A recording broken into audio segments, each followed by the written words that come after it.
మరొక బ్రేకింగ్ చూస్తున్నాం. రాష్ట్ర వ్యాప్తంగా నామినేషన్ల గడువు ముగిసింది. ఈ మధ్యాహ్నం 3 గంటల వరకు లైవ్లో ఉన్నవారికి నామినేషన్ల దాఖలకు అధికారులు అవకాశం ఇచ్చారు. ఇక ఇవాళ పెద్ద ఎత్తున ఎమ్మెల్యేల అభ్యర్థులు నామినేషన్లు దాఖలు చేశారు. ఈ నెల 13 నామినేషన్లను ఎన్నికల అధికారులు పరిశీలించనున్నారు. ఈ నెల 15 వరకు నామినేషన్ల ఉపసంహరణకు గడువు విధించారు. ఈ నెల 30న పోలింగ్ జరగనుండగా డిసెంబర్ 3న ఎన్నికల ఫలితాలు వెల్లడి కానున్నాయి.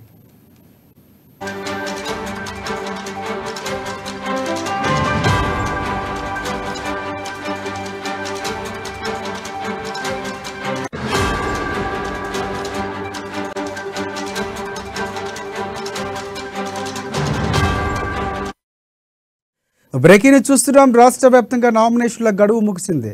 మధ్యాహ్నం 3 గంటల వరకు లైన్లో ఉన్న వారికి నామినేషన్లు దాఖలు చేసుకునే అవకాశం అధికారులు కల్పించారు. ఇక ఇవాళ పెద్ద ఎత్తున ఎమ్మెల్యే అభ్యర్థులు నామినేషన్లు దాఖలు చేశారు. ఈ నెల 13 నామినేషన్లను ఎన్నికల అధికారులు పరిశీలించున్నారు. ఈ నెల 15 వరకు నామినేషన్ల ఉపసంహరణకు గడువు విధించారు. ఈ నెల 30న ఎన్నికలు పోలింగ్ జరగనుండగా ఇక డిసెంబర్ 3న ఎన్నికల ఫలితాలు వెల్లడి కానున్నాయి.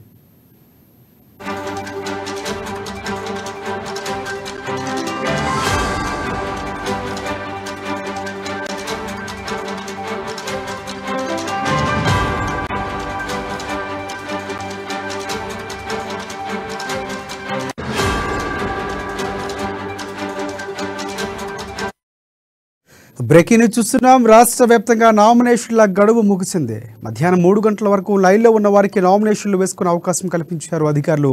ఇక ఇవాళ పెద్ద ఎత్తున ఎమ్మెల్యే అభ్యర్థులు నామినేషన్లు దాఖలు చేశారు. నెల 13న నామినేషన్లు ఎన్నికల అధికారులు పరిశీలించనున్నారు. నెల 15 వరకు నామినేషన్ల ఉపసంహరణకు గడువు విధించారు. ఇక నెల 30న పోలింగ్ జరగనుండగా డిసెంబర్ 3న ఎన్నికల ఫలితాలు వెల్లడి కానున్నాయి.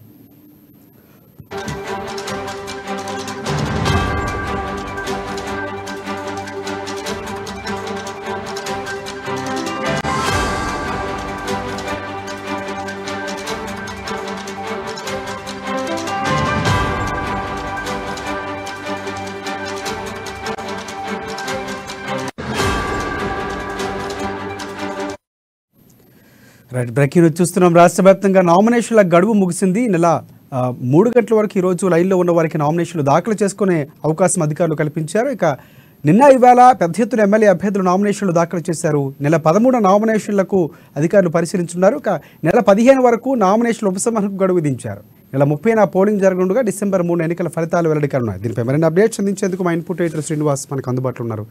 చెప్పండి శ్రీనివాస్.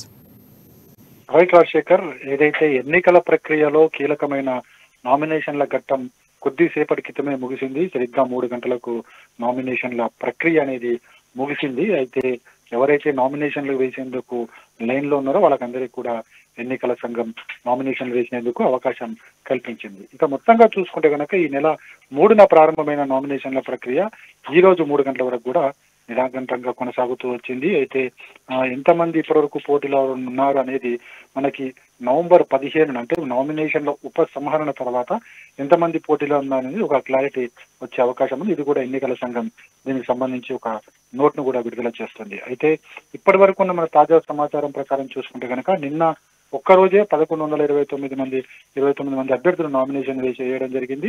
అదేవిధంగా ఈ రోజు దాదాపుగా 400 నుంచి 500 వరకు నామినేషన్లు ఉంటాయని చెప్పేసి కూడా తెలుస్తుంది. అయితే ఇది అంతకు మించి ఉంటాయా లేకుంటే ఆ లోపే ఉంటాయని కూడా చూడాల్సిన అవసరం ఉంది. ఎందుకంటే చివరి క్షణంలో అభ్యర్థుల ప్రకటన, ఇటు కాంగ్రెస్ పార్టీ కావచ్చు, బీజేపీ పార్టీ కావచ్చు, జనసేన పార్టీ కావచ్చు, చివరి క్షణంలో అభ్యర్థుల ప్రకటన చేయడంతో మరికొంతమంది అభ్యర్థులు నామినేషన్ కు వెళ్ళడం జరిగింది. అయితే ముందు నుంచి కూడా కొన్ని స్థానాలకు సంబంధించి రెబల్స్, అదేవిధంగా ఇండిపెండెన్స్ గా కొంతమంది అధికార పార్టీకి సంబంధించిన వాళ్ళు కావచ్చు, కాంగ్రెస్ పార్టీకి సంబంధించిన వాళ్ళు కావచ్చు, లేకపోతే బీజేపీకి సంబంధించిన వాళ్ళు కావచ్చు, అంతా కూడా రెబల్స్ కింద కూడా పోటీ చేయడం జరిగింది. ఇండిపెండెంట్ కింద కూడా నామినేషన్స్ వేయడం జరిగింది.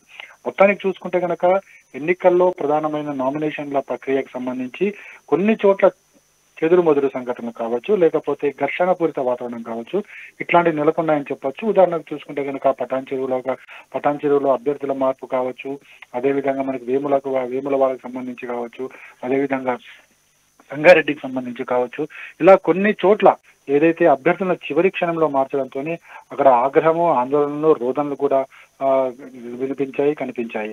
ఇక మొత్తానికి చూసుకుంటే కనుక ఈ నామినేషన్ల ప్రక్రియ ఇవాళతో ముగిసింది కాబట్టి ఎంతమంది ఇండిపెండెంట్ గా పోటీ చేస్తున్నారు, అదేవిధంగా అధికార పార్టీల తరపున ఎంతమంది రెబల్స్ కింద పోటీ చేయబోతున్నారు, ఇండిపెండెంట్ గా ఎంతమంది ఉండబోతున్నారు అనేది క్లారిటీ రావాల్సి ఉంది. సాయంత్రానికి అంటే ఎన్నికల సంఘం ప్రతిరోజు కూడా నామినేషన్లకు సంబంధించి సాయంత్రం ఒక అప్డేట్ ఇస్తుంది. సో ఇది దానికి సంబంధించి కూడా ఈరోజు సాయంత్రం అప్డేట్ ఇస్తుంది.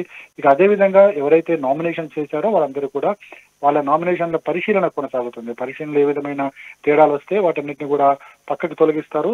సో అదొక కార్యక్రమం 13 ఉండబోతుంది. అదేవిధంగా 15వ తేదీన ఎవరైనా అభ్యర్థులు నామినేషన్లు ఉపసంహరించుకోవాలనుకుంటే కనుక 15వ తారీఖున లోపల నామినేషన్ ఉపసంహరించుకోవాలి, లేకపోతే వాళ్ళంతా కూడా ఎన్నికల బరిలో ఉన్నట్లు ఎన్నికల సంఘం ప్రకటిస్తుంది.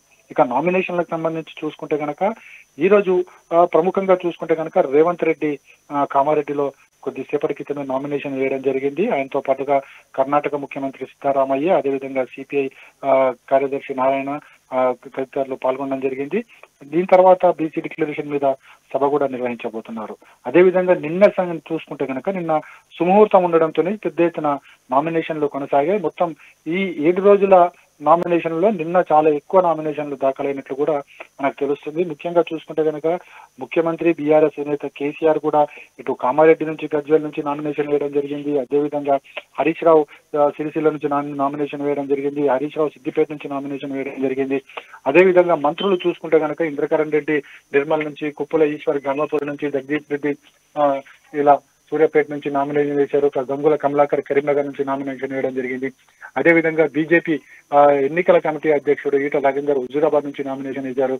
అదేవిధంగా కాంగ్రెస్ సంబంధించి చూసుకుంటే కనుక బట్టి విక్రమార్క మధిర నుంచి వేయడం జరిగింది. ఉత్తమ్ కుమార్ రెడ్డి హుజూర్ నగర్ నుంచి వేయడం జరిగింది.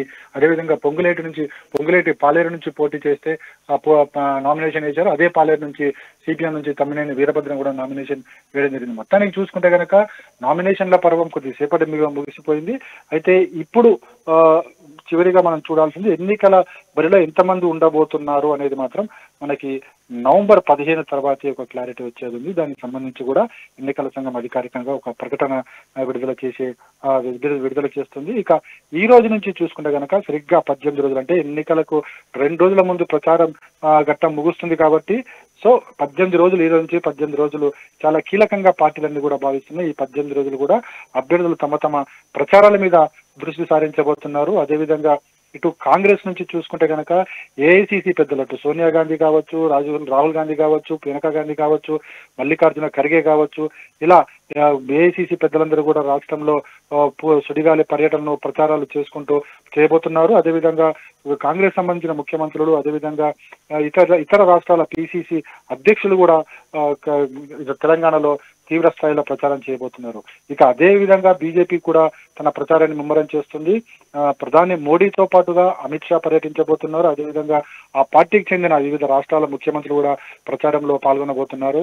ఇక మన బీఆర్ఎస్ విషయానికి వస్తే మాత్రం బీఆర్ఎస్ మాత్రం ముఖ్యమంత్రి అన్ని తానే మొత్తం ప్రచార సభల్లో పాల్గొంటున్నారు. మనం చూస్తున్నాం ప్రతిరోజు కూడా ముఖ్యమంత్రి 2 నుంచి 3 సభల్లో పాల్గొనడము, అదేవిధంగా పార్టీని అధికారంలో తెచ్చడం తన వంతు ప్రయత్నాలుగా చేస్తున్నారు. అదేవిధంగా బీఆర్ఎస్ తరఫున హరీష్ రావు, కేటీఆర్ వీళ్ళంతా కూడా ప్రచారం చేస్తున్నారు. మొత్తంగా చూసుకుంటే కనుక ఇవాళకి నామినేషన్ల ప్రక్రియ ముగిసింది.